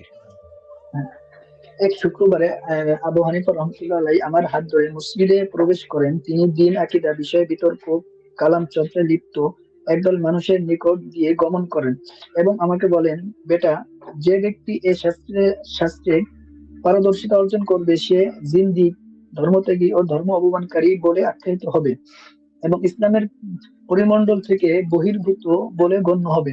এভাবে সে এমন অবস্থায় পৌঁছাবে যে তার দ্বারা কোনো কল্যাণ সাধিত হবে না। হাম্মাদ ইবনে আবি হানিফা বলেন, আমি এরূপ বিতর্কের বিষয়ে খুবই আগ্রহী ছিলাম। শাইখ রহমতুল্লাহ এর এই কথার পরে আমি এ জাতীয় বিতর্ক পরিত্যাগ করি। আচ্ছা, ঠিক আছে, খুবই সুন্দর পড়তেছেন। এবার আপনি এই অংশটা একটু পড়ে শুনুন। আবু হানিফা রহমতুল্লাহ কে বললাম, মানুষেরা ইলমুল কালাম স্রষ্টার অস্তিত্ব, অনাদিত্ব ও বিশেষণ প্রমাণে আরাস, অমল, পরনির্ভর, জিন্স, দেহ, বডি ইত্যাদি বিষয়ক আলোচনা উদ্ভাবন করেছেন। এগুলোর বিষয়ে আপনার মত কি? তিনি বলেন, এগুলো দার্শনিকদের কথাবার্তা। তোমার দায়িত্ব হাদিসের উপর নির্ভর করা এবং পূর্ববর্তীদের তরিকা অনুসরণ করা। সাবধান, সকল নব উদ্ভাবিত বিষয় বর্জন করবে, কারণ তা বিদআত। আচ্ছা আচ্ছা, ঠিক আছে, পড়েন। এরপরে পড়েন। এই যে এরপরে ছাত্র ইমাম আবু ইউসুফ কি বলছে, তার ছাত্র ইলমুল কালাম বিশেষজ্ঞ মুতাজিলা পণ্ডিত মিশর আল মাসিরি এখানে কি বলছে, এই অংশটুকু একটু পড়েন। এখানে আল ইলমু বিল কালামি হুয়াল জাহলু ওয়াল জাহলু বিল কালামি হুয়াল ইলমু। এই কালামের জ্ঞানই হলো প্রকৃত অজ্ঞতা, আর কালাম সম্পর্কে অজ্ঞতাই হলো প্রকৃত জ্ঞান। ইলমুল আচ্ছা, কালামের হ্যাঁ, এইটুকু আপনি বলে দিচ্ছেন অলরেডি। ইমাম আবু ইউসুফ আরো বলেন, এইখান থেকে একটু পড়েন। মান তালাবুল ইলমি বিল কালামি তাজান্দাক। যে ব্যক্তি ইলমুল কালাম শিক্ষা করবে সে জিন্দিক পরিণত হবে। আচ্ছা, এরপর ইমাম শাফি কি বললো, পড়েন। বাংলা বলি আমি, যারা ইলমুল কালাম চর্চা করে তার বিষয়ে আমার বিধান এই যে তাদেরকে খেজুর ডাল ও জুতা দিয়ে পিটাতে হবে। এভাবে মহল্লায় মহল্লায় ও কবিলাস সমূহের মধ্যে ঘুরিয়ে নিয়ে বেড়াতে হবে এবং বলতে হবে, যারা কিতাব ও সুন্নাহ ছেড়ে ইলমুল কালামে মনোনিবেশ করে ও তাদের এই শাস্তি। এবার প্রসিদ্ধ চার মুজতাহিদ ইমাম ও দ্বিতীয় তৃতীয় হিজরি শতকের সকল প্রসিদ্ধ আলিম, ইমাম, ফকিহ ও মুজতাহিদ অত্যন্ত কঠোর ভাষায় ইলমুল কালামের নিন্দা করেছেন। পরবর্তী যুগে ইমাম আবু হানিফা রহমতুল্লাহ আলাইহি ও অন্যান্য ইমামের অনুসারী অনেক আলিম আহলুস সুন্নাহ ওয়াল জামাতের আকীদার ব্যাখ্যার জন্য ইলমুল কালাম চর্চা করেছেন। বিভ্রান্ত ফিরকা সমূহের বিভ্রান্তির উত্তর প্রদানের প্রয়োজনে তারা ইলমুল কালামের পরিভাষা ও পদ্ধতি গ্রহণ করেছেন বলে তারা উল্লেখ করেছেন। তবে তারা ইলমুল কালামের দার্শনিক ছায়া থেকে বের হতে পারেনি। তাদের আলোচনায় সর্বদা কোরআন, হাদিস বা ওহী বক্তব্যের চেয়ে যুক্তি ও তর্ক দর্শন প্রাধান্য পেয়েছে। আচ্ছা, এতক্ষণ যে আমরা যে জিনিসটা পড়লাম সেই জিনিসটা একটু সামারি ভাই আমাদেরকে একটু বলেন, বুঝাই দেন যে এখানে আমরা কি পড়লাম, কি বুঝলাম এখান থেকে। এর থেকে আমি যেটা আমার যেটা বুঝে আসছে, অনেক আলেমগণ অর্থাৎ অনেক বড় বড় আলেমগণই এর বিরোধিতা করেছেন, কিন্তু প্রথম যুগের যে সালাফরা এবং সাহাবীরা, তাবেঈনরা, এরা তো সম্পূর্ণ এটার বিরুদ্ধে ছিল, তাই না? এবং ইমামগণ, চার ইমামগণ, এরা তো সম্পূর্ণ বিরুদ্ধে ছিল, তাই না? সালাফ বলতে যারা সাহাবা ছিলেন, তাবিঈন ছিলেন, তাদের যুগে এটা তারা নিয়ে আলোচনা ছিল না। কিন্তু আমি ইতিহাস যেটা করছি, ইতিহাসে সর্বপ্রথম যে অ্যারিস্টটলিস যে একটা পুস্তিকা রচনা করে যে দর্শন বিদ্যা নিয়ে, পরবর্তীতে সেটা বিভিন্ন কারণে হারিয়ে যায়, নষ্ট হয়ে যায়। সিরা ফাটা কিতাব ছিল, তার থেকে পরবর্তীতে ইমাম ইবনে সিনা রহমতুল্লাহ আলাইহি সেটাকে আরো যুক্তি সেটাকে অনেক কিতাব আকারে রচনা করেন আর কি। আমি যেটা আর কি ইতিহাসে যেটা করেছি। আপনি ভুল বলছেন ভাই। ইমাম গাজ্জালি তিনি সারা জীবন এই যে এই দর্শন এবং যুক্তিবিদ্যা পড়ালেখা করে শেষ বয়সে গিয়ে বলছে যে আমি এতদিন এই ভুল রাস্তাতে ছিলাম, এইগুলা পড়ালেখা করা সম্পূর্ণ নিষিদ্ধ। এই ইসলামের একজন মুসলমান কখনো এই যে গ্রিক ফিলসফি এগুলা কখনো পড়তে পারে না, এগুলা সকল মুসলমানের জন্য নিষিদ্ধ হওয়া উচিত। ইমাম গাজ্জালি এই মতই শেষ জীবনে ব্যক্ত করে গেছেন, যদিও তিনি তার জীবদ্দশাতে অনেকগুলা বই লিখছে, এটা ঠিক যে অনেকগুলা বই লিখছে যেগুলা হচ্ছে ওই কালাম শাস্ত্রের উপরে। তার পরবর্তীতে তিনি আরো ইমাম গাজ্জালি, আমি ইমাম গাজ্জালির কথা বলতেছি, ইবনে সিনার কথা বলতেছি না। ইবনে সিনাকে কিন্তু পরিষ্কারভাবে কাফের ফতোয়া দেওয়া হয়েছে। সৌদি সরকারের সরকারি ওয়েবসাইটে এখন পর্যন্ত তার নামে কাফের ফতোয়া ঝুলতেছে, আমি আপনাকে সেটা দেখাবো।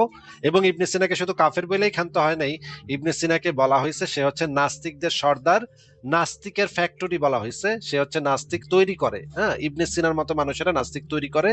এইটা সৌদি আরবের সরকারি ফতোয়া ওয়েবসাইটে দেয়া আছে, আমি আপনাকে সেটা বের করে দেখাবো। আপনাকে আমি যেটা জিজ্ঞেস করতেছি সেটা ভাই, সৌদি আরব হতে পারে, কিন্তু এটা দেখতে হবে যে সামগ্রিক আর কি সৌদি সার্বিক দিক আরবের যে থেকে সালাফি সৌদি আরবের যে সালাফি যে সর্বোচ্চ আলেম যে পরিষদ আছে, সৌদি আরবের সালাফি হ্যাঁ, আলেমদের যে সর্বোচ্চ পরিষদ আছে, যেটার অথরিটি হচ্ছে সারা পৃথিবীতে হাইয়েস্ট, সেই জায়গা থেকে আমি ফটো আপনাকে বের করে দেখাবো, কোনো সমস্যা নাই। আপনি আসছেন, আমরা সেটা নিয়ে আলোচনা করব এবং আমি বের করেও দেখাবো যে এটা।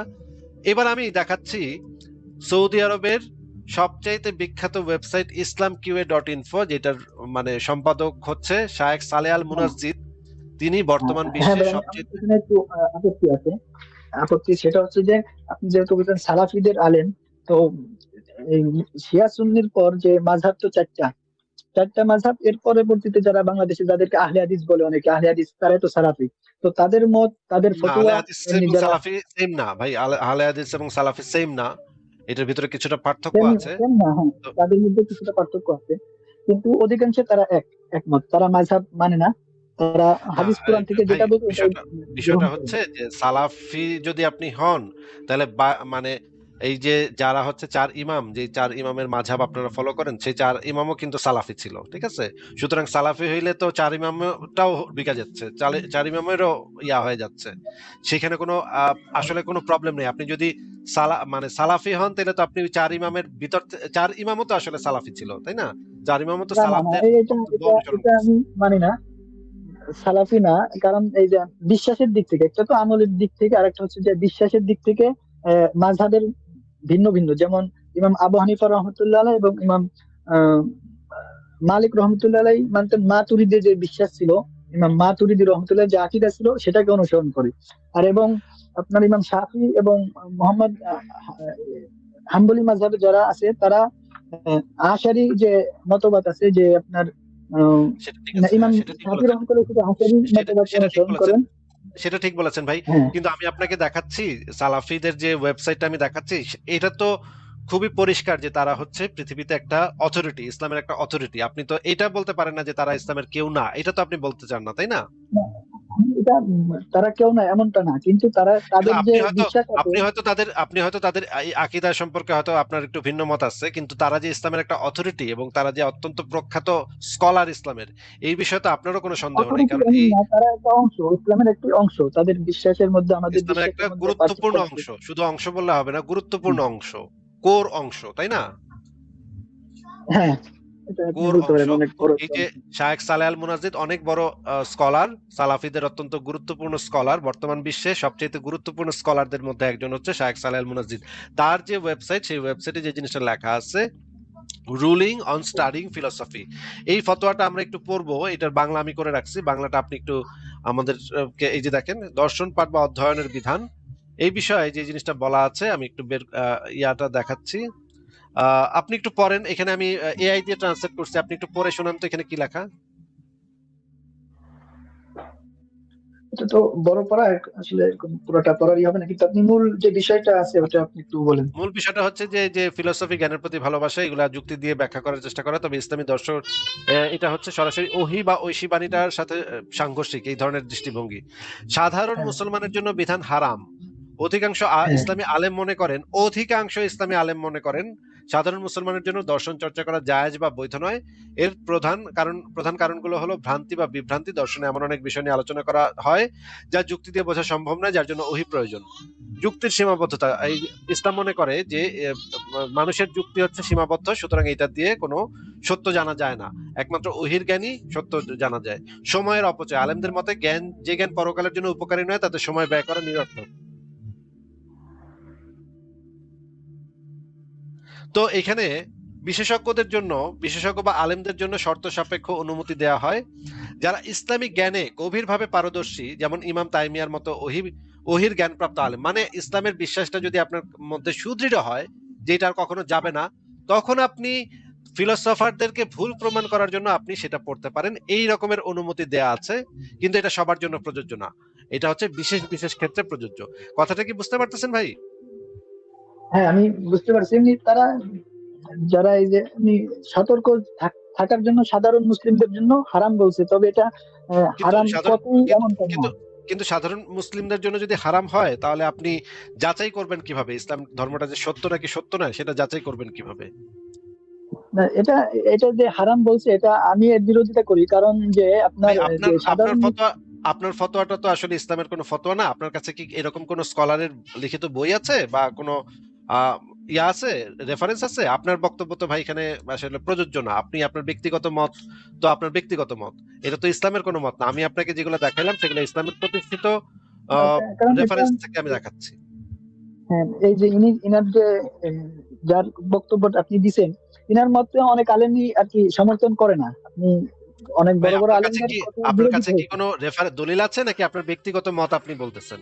না, ব্যক্তিগত না, এটা আলেমদেরই মত। এই মূল কালাম আর কি আপনি সেই যেটা দলিলটা, সেই যেটা দলিলটা বলছি, দেন। আপনি মুখে বললে তো হবে হ্যাঁ, না, সেই দলিলটা দেন। দলিলটা কোথায় আছে?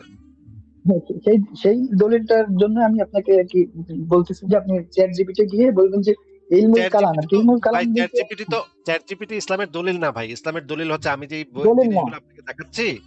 আল্লাহর রাস্তায় ভাই কথাটা হ্যাঁ, শোনেন, আল্লাহর রাস্তায় কথাটা একটু শোনেন। হ্যাঁ, হুম, আমি আপনাকে যেই বইগুলা, যে গ্রন্থগুলা থেকে দেখালাম সেগুলো হচ্ছে ইসলামের অত্যন্ত প্রতিষ্ঠিত রেফারেন্স। এখান থেকে রেফারেন্স দিতে হয়, এই সমস্ত বই থেকে রেফারেন্স দেওয়া যায়, ইসলামের রেফারেন্স এই সমস্ত বই থেকে দেওয়া যায়।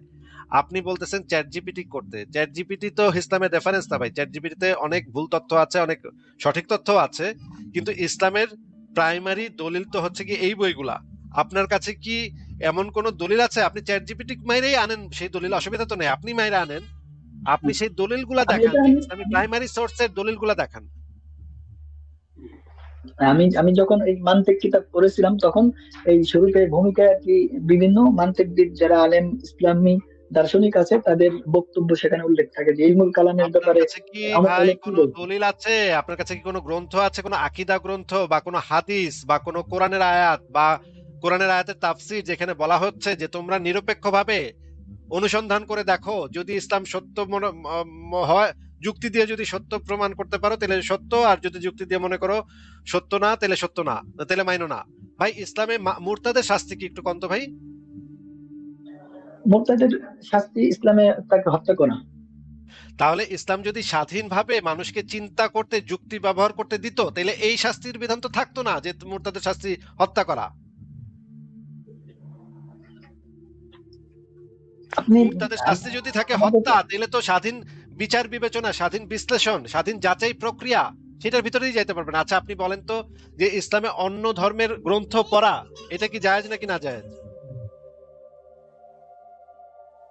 এই বিধান সম্পর্কে আমার জানা নেই। কেউ যদি গবেষণার জন্য পড়ে তাহলে সেটা তো না জায়েজ হওয়ার কথা না।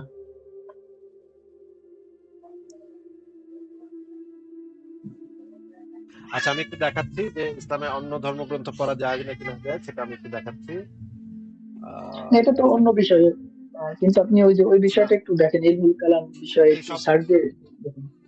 ইলমুল কালাম বিষয়ে সার্চ দিব, আমি তো আপনাকে সেই রেফারেন্স গুলো দেখাই দিচ্ছি, আপনি সার্চ দিয়ে আমাদেরকে দেখায়েন, রেফারেন্স বের করে দেখায়েন। যে মনে করেন চ্যাট জিপিটি যদি একটা বক্তব্য দেয়, সেটা তো চ্যাট জিপিটির বক্তব্য না, হবে। সেখানে কি থাকবে? রেফারেন্স দেওয়া থাকবে, সেই রেফারেন্স দিয়ে দিবে রেফারেন্সটা আপনি কিতাবে। আমার কাছে নিয়ে আসবেন, তাহলে সেই রেফারেন্সটা আপনি নিজে দেখে রেফারেন্সটা আমার কাছে নিয়ে আসবেন, যে বই সহ, ঠিক আছে? তখন আমি দেখব সেটা আপনার বক্তব্য, তখন আমি যাচাই করে দেখব। চ্যাট জিপিটির বক্তব্য তো এই ক্ষেত্রে প্রযোজ্য না, এখানে এখানে তো ইসলামের বক্তব্য প্রযোজ্য। না, আমরা আপনাকে আমি কিতাবেই পেয়েছি। তাজিল ভাই, আপনাকে আমি যে জিনিসটা জিজ্ঞেস করছি, যে ইসলামে অন্য কোন ধর্মগ্রন্থ পড়া বৈধ কিনা সেটা একটু বলেন, আবার একটু বলেন। আমি তো ওটা আপনাকে বললাম যে এটা আমার সঠিকভাবে জানা নেই, তবে আমি আমার যেটা মনে হয় আর কি সেটা আমি বলছি যে আচ্ছা তাহলে আমরা একটা হাদিস দেখি। অন্য ধর্মগ্রন্থ না পড়লে আপনি কিভাবে বুঝবেন যে ইসলামে যে মানে ইসলাম যে সত্য নাকি সত্য না, সেটা তো নিরপেক্ষভাবে যাচাই করার জন্য অন্য ধর্মগ্রন্থ পড়তে হবে। আপনি একটু এই হাদিসটা আমাদেরকে একটু পড়ে শোনান তো ভাই, কি লেখা এখানে?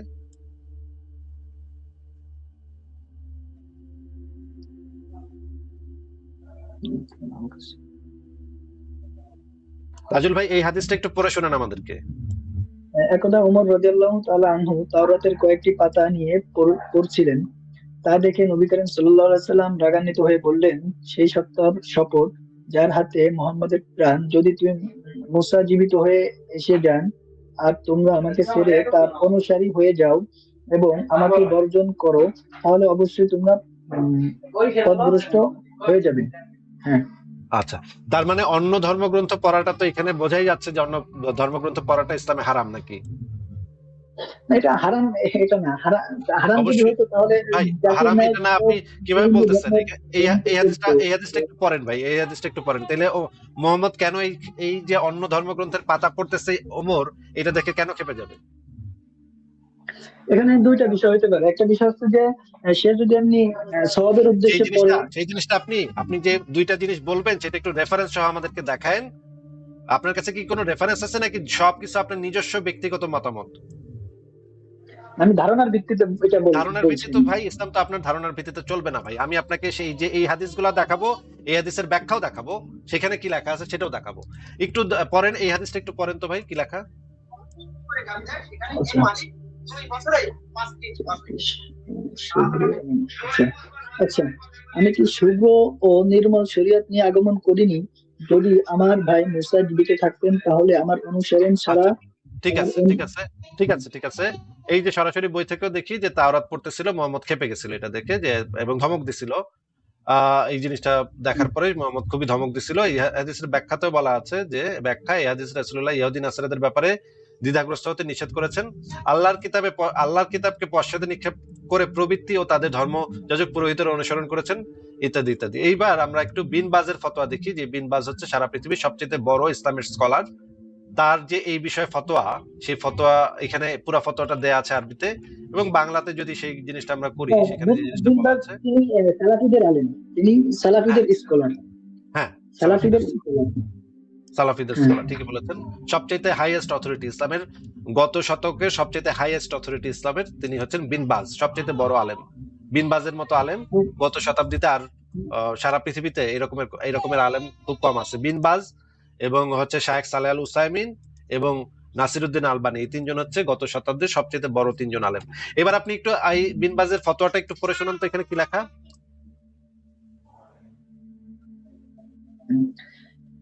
উত্তর, আমি উত্তর করি। মুসলিমদের জন্য তাওরাত, বাইবেল বা অন্য কোন ধর্ম গ্রন্থ পড়া উচিত নয়, কারণ এর মাধ্যমে সন্দেহ ও সংশয় সৃষ্টি হতে পারে। এবং রাসূল সাল্লাল্লাহু আলাইহি ওয়াসাল্লাম তার কাছ থেকে বর্ণনা করেছেন যে যখন তিনি ওমরকে তাওরাত থেকে কিছু পাঠ করতে দেখলেন, তখন তিনি বললেন যে ইবনে খাত্তাব, তোমার কি ইসলাম নিয়ে কোনো সন্দেহ আছে? আমি তোমাদের জন্য কি খাঁটি সাদা নিয়ে এসেছি? আহ, যদি হযরত মুসা বেঁচে থাকতেন তবে তিনি কেবল আমার অনুসরণ করতেন। এ থেকে বোঝা যায় আলেমদের ব্যতীত যাদের জন্য এগুলো পড়া জরুরি, অন্য ধর্মের মিথ্যা ধরিয়ে দেওয়ার জন্য তারা শুধু অন্যান্য ধর্মগ্রন্থ পড়তে পারবে। আচ্ছা, তাহলে জেনারেলি ইসলামে যে এখান থেকে যে দলিল থেকে আমরা যেটা দেখলাম, যে এখানে যে ইসলামে অন্য ধর্মগ্রন্থ পড়া, যেগুলো হচ্ছে যাচাই করে দেখার জন্য যে ইসলাম সত্য নাকি অন্য ধর্মগ্রন্থ সত্য, এইটা ইসলামে হারাম। এখন আপনি বলতেছিলেন এটা নাকি হালাল। হারাম বলতে আপনি যেটা বলতেছেন, আমি তো বললাম যে এখানে ইনি সালাফিদের আলেম, সালাফিদের আরে মাসলা সালাফি ফতোয়া।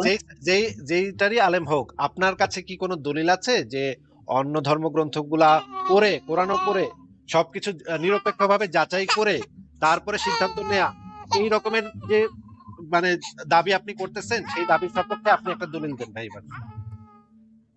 ফিলহাল তো মনে করেন আমি যেহেতু এখানে আছে, আমার কাছে কোনো কিতাবও নেই, ও, আমি আপনি মোবাইলে। কোনো দলিল দেখাবেন না, জাস্ট বলবেন যে ও এটা তো সালাফি আলেম, এর কথা আমি মানি না, এটাই আপনার দলিল নাকি? হ্যাঁ, আমি বলতে তাদের তাদের ফতোয়া এবং যে চার মাযহাবের ফতোয়া এক না, এক ভিন্নতা ভাই, থাকে। আপনাকে কিন্তু তো আমি বলি নাই সব ক্ষেত্রে চার মাযহাবের ফতোয়া এবং বিন বাজের ফতোয়া এক, সেটা তো আপনাকে আমি বলি নাই। আপনাকে বলেছি যে আপনার ব্যক্তিগত মতামত বাদ রেখে আপনার কাছে কি কোনো দলিল আছে? আপনার ব্যক্তিগত মতামত আমি জানতে চাচ্ছি না ভাই, আপনার ব্যক্তিগত মতামত দিয়ে ইসলামের কিচ্ছু যায় আসে না, কিন্তু বিন বাজের যে ফতোয়া সেটা দিয়ে ইসলামের যায় আসে। আপনার ব্যক্তিগত মতামতটা বাদ রেখে আপনার ব্যক্তিগত মতামত আপনি আপনার বন্ধু বান্ধবের সাথে আলোচনা করেন, সেটা ভিন্ন বিষয়, কিন্তু আমরা এখানে দলিল নিয়ে আলোচনা যেহেতু করতেছি, আপনার তো দলিল দেখাইতে হবে ভাই। আপনার কাছে কি কোনো দলিল আছে যে ইসলামে বলা হচ্ছে যে তোমরা সব ধর্ম নিরপেক্ষ দৃষ্টিতে পড়ে দেখো, তারপর যদি কোরআনকে সত্য মনে হয় কোরআনকে বিশ্বাস করো, আর যদি বাইবেলকে সত্য মনে হয় বাইবেলকে বিশ্বাস করো, আর যদি মানে ভগবত গীতাকে সত্য মনে হয় তাহলে ভগবত গীতাকে বিশ্বাস করো, কোনো সমস্যা নাই। এইরকম তো ইসলামের কোথাও থাকতে পারে না ভাই।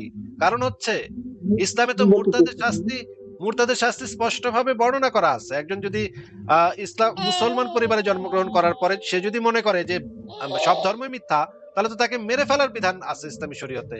তাহলে আপনি কিভাবে দাবি করতেছেন যে ইসলামে অন্য ধর্মগ্রন্থ নিরপেক্ষভাবে পড়া যাবে? এটা আপনি কোত্থেকে দাবি করতেছেন? এটা তো আমি বুঝতেছি না। তো এটার দলিল আমার কাছে এখন ফিলহাল নেই, তবে আমি যাচাই বাছাই করে আমি আপনাকে হয়তো পরবর্তী লাইভে আমি বলবো, যদি আপনি এটা আপনার খেয়াল রাখেন তাহলে কিন্তু আমি এটা তো এটা ভাই যুক্তিতেও আসতেছে না। আপনি যে দলিল দেখাবেন বলতেছেন, এটা তো যুক্তিতেও খাটতেছে না।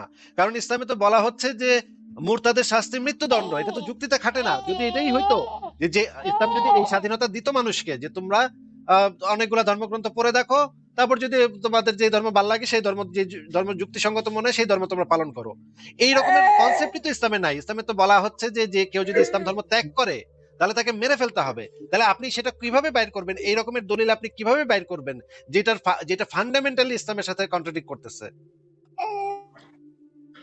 এটা আমি এই কারণে বললাম, যেহেতু আমার কাছে এখন ফিলহাল কোনো দলিল নাই, কিন্তু আমি করব, আমি যাচাই বাছাই করে আমি হয়তো পরবর্তী লাইভে আমি আপনাকে জানাবো যে আসলে কি এটা। সেটা তো আমি বুঝলাম, কিন্তু আমার কথাটাকে, আমার যুক্তিটাকে আপনি বুঝতে পারতেছেন না? যে ইসলামে ফান্ডামেন্টালি মুরতাদদেরকে কতল করার বিধান। মনে করেন একজন ব্যক্তি মুসলমান পরিবারে জন্মাইছে, সে হ্যাঁ, ইসলাম মানে কোরআনও পড়লো, ভগবত গীতাও পড়লো, বেদও পড়লো, তারপর হচ্ছে বাইবেলও পড়লো। তার কাছে তার যুক্তিতে খাটলো যে বাইবেলটা সত্য। সে কি এখন বাইবেলকে বিশ্বাস করতে পারবে ইসলাম অনুসারে? না, একটা হচ্ছে যে সেটার অনুসারী হয়ে যাওয়া, তখন আমরা মুরতাদ বলবো, কিন্তু এমনি যাচাই বাছাইয়ের জন্য পড়লে তাকে তো আর আমরা মুরতাদ বলবো না। আরে যাচাই বাছাইয়ের সিদ্ধান্ত যদি আগে নিয়ে রাখে তাহলে যাচাই বাছাইয়ের লাভ কি? যদি সিদ্ধান্তটা আগে নির্ধারিত থাকে যে কোরআনই মানতে হইব, তাহলে এটা তো যাচাই বাছাই করে না এটারে। আপনি কিন্তু যদি এখানে দুইটা আপনি বিষয়, যদি একটা বলছেন যে আপনি যদি মুরতাদ। যাচাই বাছাই মানে কি ভাই? কন্ত ভাই, একটু কন্ত, যাচাই বাছাই মানে কি? যাচাই বাছাই মানে হচ্ছে যে সেই কোরআন সত্যকে সত্য, ও কোরআন সত্য, এটা মাইনা লওয়া, এটারে যাচাই বাছাই কয় নাকি? কোরআন সত্য না, যে যাচাই আরে ভাই, বাছাই করবে। আমি মনে করেন বাইবেল রাখছি, কোরআন রাখছি, ভগবত গীতা রাখছি, আমি যাচাই হ্যাঁ, বাছাই করব, আমার সিদ্ধান্তটা যদি এটা থাকে কোরআনই সত্য, আচ্ছা ভাই যাচাই বাছাই করি কোরআন সত্য ভাই, হ্যাঁ, হ্যাঁ, যে যাচাই তাহলে তো বাছাই আর করবো যাচাই কিন্তু বাছাই দাম থাকলো না। ভাই, তাহলে যাচাই তো আর বাছাই যাচাই করবো বাছাই কিন্তু দাম কোরআন থাকলো না। সত্য, যাচাই বাছাই করবো কিন্তু কোরআন সত্য। ঠিক আছে, আসো যাচাই বাছাই করি কিন্তু কোরআন সত্য, কোরআন সত্য ভাই, কোরআন সত্য, যাচাই বাছাই করবো, চলো কোরআন সত্য। এইটারে কি যাচাই বাছাই বলে ভাই? এটাকে তো আমি যাচাই বাছাই বলি না, এটাকে তো আমি তাহলে যাচাই বাছাই বলি তাহলে না। তাহলে হুম। ইসলাম ধর্ম ত্যাগ করলে যদি মুরতাদের শাস্তি থাকে, মুরতাদ হয়ে গেলে যদি কল্লা কেটে ফেলার বিধান থাকে, তাহলে যাচাই বাছাই হবে কোত্থেকে?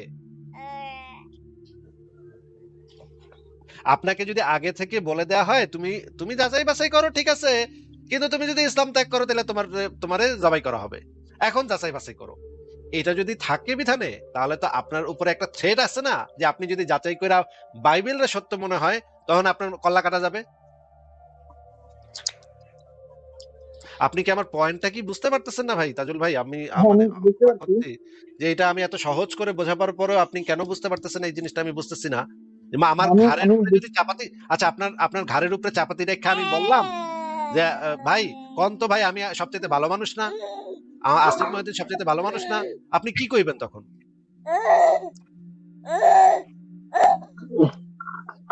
এটা তো তখন আর যাচাই বাছাই হলো না, সেটা তো জোরপূর্বক ভাবে করা হলো, তাহলে জোরপূর্বক হইলো। যদি তাহলে যদি ইসলাম ত্যাগের শাস্তি মৃত্যুদণ্ড হয়, তাহলে হ্যাঁ, এখানে যাচাই বাছাইটা হইলো কোত্থেকে?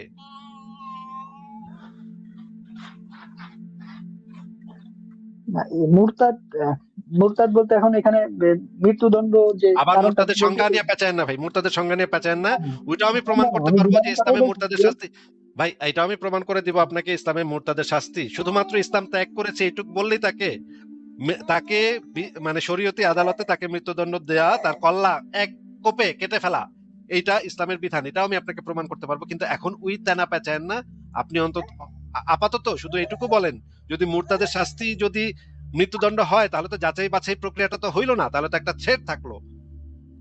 মনে করেন আপনি আওয়ামী লীগ, আপনাকে বলা হয়েছে যে আপনি যে কোনো পার্টিকে ভোট দিবেন, আওয়ামী লীগকেও দিবেন, বিএনপি কে দিতে পারেন, জামাতকেও দিতে পারেন, সব পার্টিকে আপনি ভোট দিতে পারেন, কিন্তু আপনি যদি আওয়ামী লীগের বাইরে অন্য কাউকে ভোট দেন তাহলে আপনার কল্লা ফেলা হবে।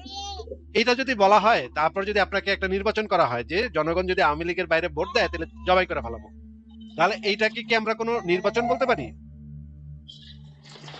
না, আজকে আজকে আপনি যে আলোচনা করছেন অনেকগুলো বিষয় চলে আসছে। তো সবগুলোর বিষয় তো আমার ওইরকম আর কি পড়ালেখা করে আর কি একটু দেখে তারপরে হয়তো কথা বলতে পারবো, ভাই কারণ আমি তো যে শুরু জিনিসটা থেকে এই জিজ্ঞেস আলোচনা করছি, ছিল না। নাজুল ভাই আমি আপনাকে যে জিনিসটা জিজ্ঞেস করছি এটা বোঝার জন্য কোনো পড়ালেখার দরকার হয় না, একটু কমন সেন্স থাকলেই বোঝা পড়ালেখা যায়। না, একটু যেহেতু ইসলামী বিধান, তো ইসলামী কিতাবাদি থেকে আলেমদের মত থেকে যদি আর কি যেটা কিন্তু এই শুদ্ধ। জন্যই তাজুল ভাই আপনাকে আমি সেগুলা বাদ রেখে আপনাকে আমি যেটা জিজ্ঞেস করতেছি এইটুক বোঝার জন্য কিন্তু কোনো পড়ালেখার দরকার নাই, কোনো জ্ঞানের দরকার নাই। এইটুক বোঝার জন্য একটু কমন সেন্স দরকার যে আগে থেকে শাস্তি নির্ধারিত, আওয়ামী লীগে ভোট না দিলে কল্লা ফালাই দিমু। এখন যদি নির্বাচন করা হয় এরকম যে আওয়ামী লীগের নৌকা মার্কায় ভোট না দিলে কল্লা ফালাই দিমু, তারপর যদি সেই নির্বাচনটা হয় সেই নির্বাচনকে তো আমরা কোনো স্বাধীন নিরপেক্ষ নির্বাচন বলতে পারি না, তাই না? হ্যাঁ হ্যাঁ তাহলে যদি এইটাই সিদ্ধান্ত হয় যে মুরতাদ হইলে কল্লা ফালাই দিমু, তাহলে ইসলাম তাহলে ইসলামে কি এই জিনিসটা থাকা সম্ভব যে তোমরা সব ধর্ম পড়ে জেনে বুঝে যাচাই বাছাই করে তোমরা ইসলাম ধর্ম গ্রহণ করো? এটা কি না, ইসলামের এই ভেতরে যে থাকা আপনি সম্ভব? যে আমি যেটা উদ্দেশ্য নিচ্ছি আর কি এই কথা বলার পরে লাস্টে যেটা বললাম, যে মুরতাদের শাস্তির ব্যাপারে আমি এটা আর কি একটু যাচাই বাছাই করবো। কিন্তু অনেক বিষয় তো কথা হইলো আজকে, তাই এই কারণে আর কি মূল মূল পয়েন্ট বিষয় নিয়ে একটু আচ্ছা আলোচনা আর কি ঠিক ঘাটাঘাটি আছে, করে হয়তো আমি বলতে পারবো, ঠিক কারণ আছে, না জেনে তো কোনো কিছু বলা ঠিক না, এবং এটা মূর্খের পরিচয় আর কি, ঠিক আছে, যদি না ঠিক আছে। জেনে আপনাকে আমি করবো। একটা আমার একটা লেখা দিচ্ছি, সেই লেখাটা আপনি একটু মনোযোগ দিয়ে পড়বেন। তাহলে আপনাকে আমি এই লেখাটা দেখায় দিচ্ছি। এই লেখাটার টাইটেল হচ্ছে ইসলাম কি যাচাই করার সুযোগ দেয়? ইসলাম কি যাচাই করার সুযোগ দেয়? এই লেখাটা সংসদ.com-এ আছে, আপনি লেখাটা পুরাটা একটু পড়বেন, কারণ এই লেখাটার ভিতরে অসংখ্য রেফারেন্স আছে, অসংখ্য শত শত রেফারেন্স আছে। আপনি এই যে আমি উপর থেকে নিচে নামতেছি দেখেন, আহ এই যে দেখেন, ইসলামে মুরতাদ হত্যার বিধান না থাকলে কি হতো, অনেকগুলা রেফারেন্স আছে। আপনি এই লেখাটা একটু ভালো করে পড়বেন, পড়ার পরে আপনি নেক্সট লাইভে আইসেন আমার সাথে আলোচনা করতে। আপনিও দলিল প্রমাণ নিয়ে আইসেন, কিন্তু আসার আগে ভাই দয়া করে এই লেখাটা একটু পড়ে আইসেন, ঠিক আছে? আচ্ছা ঠিক আছে। আজকে যেহেতু যে বিষয় নিয়ে শুরুতে একটু আলোচনা করছিলাম আর কি, যে ওই আহ, ফালসাফা কি ইসলামে জায়েজ কিনা না জায়েজ, এই ব্যাপারে একটু আমি দেখবো, হয়তো এই ব্যাপারে হয়তো সামনে কোনো লাইভ হইলে আমি একটু কথা বলবো এটা নিয়ে। আর একটা হচ্ছে যে আপনার এই মুরতাদের শাস্তি যেটা বললেন, উম, আরো আরো কয়েকটা বিষয় নিয়ে তো আর কি কথা হয়েছে আর কি, তো এই বিষয় নিয়ে আমি আর কি একটু পড়ালেখা আর কি, পড়ালেখা বলতে আর কি একটু দেখে তারপরে আমি তো আসবো ইনশাল্লাহ আগামী লাইভে। আচ্ছা ঠিক আছে তাজুল ভাই, আপনার জন্য শুভকামনা রইলো। আবার নেক্সট লাইভে নিশ্চয়ই আপনার সাথে কথা হবে। তাহলে ভালো থাকবেন, আপনাকে তাহলে বিদায় জানাই। হ্যাঁ, আচ্ছা ঠিক আছে। আচ্ছা ঠিক আছে, তাহলে আপনাকে বিদায় দিলাম।